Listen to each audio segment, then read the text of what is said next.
Hello, আসসালামু আলাইকুম। শীতকালের সন্ধ্যাবেলায় এরকম গরম, গরম যদি সিঙ্গারা পাওয়া যায় তাহলে কেমন হয় বলেন তো? তো বাজার থেকে একদম হচ্ছে বাসি পোড়া তেলের আ স্ন্যাক্স না খেয়ে ঘরে এরকম ঝটপট বানিয়ে ফেলুন। তো চলুন দেখে নেওয়া যাক ফুল রেসিপি।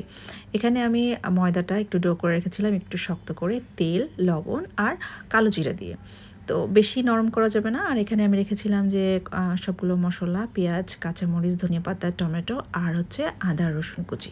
এখানে আমি আদা রসুন কুচি কিছুটা থেঁতো করে নিয়েছি আর এখানে নিয়েছিলাম কিছু স্পাইস যেমন হচ্ছে গরম মশলা গুঁড়ো, ধনিয়ার গুঁড়ো, জিরার গুঁড়ো আর এখানে হচ্ছে শুকনা মরিচ, গোলমরিচ আর মৌরি একসাথে আমি ভেজে গুঁড়া করে নিয়েছি।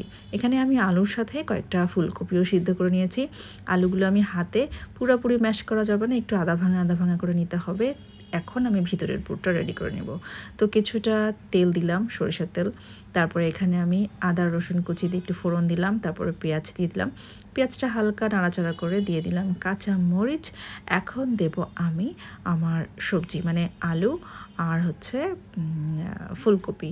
তো সরি, এর মাঝখানে আমি দিয়েছিলাম একটু যে ওই যে আদা রসুন আমি একটু কুচি করে থেঁতো করে রেখেছিলাম সেটা দেওয়ার পরে এখন আমি দিয়ে দিয়েছি আলু আর ফুলকপি সিদ্ধ করে রাখা।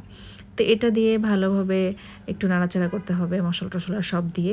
সাথে আমি টমেটো দিয়ে দিয়েছি আর এই যে স্পাইসগুলোও দিয়ে দিচ্ছি এবং পরিমাণ মতন হলুদ আর লবণ অবশ্যই দিয়ে একসাথে এটা সুন্দর করে একটু নাড়াচাড়া করে ভাজা করে অল্প সামান্য পরিমাণে পানি দিতে হবে। বেশি পানি দেওয়ার কোনোই প্রয়োজন নেই, কারণ আমি আগেই সিদ্ধ করে রেখেছিলাম। এটা অলরেডি একদম সিদ্ধ হওয়া।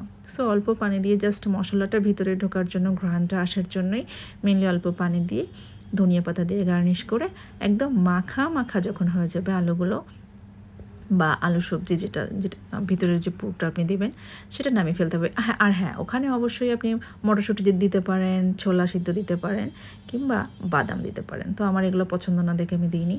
আর এখানে আমি এখন সিঙ্গারাটা বানিয়ে নেব। সিঙ্গারা বানানোটা যদি আপনারা সুন্দরভাবে করতে পারেন তাহলে সিঙ্গারা দেখতেও ভালো লাগে, খেতেও ভালো লাগে। তো এখানে আমি খুব সিম্পলভাবেই ডিজাইনটা দেখিয়ে দিচ্ছি। আশা করি সবাই পারবেন। এখানে এরকম 3 কোণা করে নিয়ে আমি ভিতরে পুর দিয়ে দিলাম। এখন এখানে যে একটা ট্রিক্স কাজে লাগাতে হবে, এই যে মাঝখানে যে জয়েন্টটা হয়েছে না, ঠিক তার উল্টা পাশে একটা ভাঁজ দিতে হবে। উল্টা পাশে একটা ভাঁজ দিয়ে একটা মোড়া দিতে হবে। তারপরে 2 সাইড জয়েন করে দিয়ে সাইডে চেপে দিলেই হয়ে গেল 3 কোণা শেপের সিঙ্গারা। খুবই ইজি কিন্তু এই শেপটা অনেকের সুন্দর আসে না, তবে এই ট্রিক্সটা ফলো করবেন, অবশ্যই সিঙ্গারাটা দেখতে ভালো লাগবে। এখন আমি একটা করে আমার যে কটা মানে ভাজবো সে কটা আমি বানিয়ে নিচ্ছি। আপনি এরকম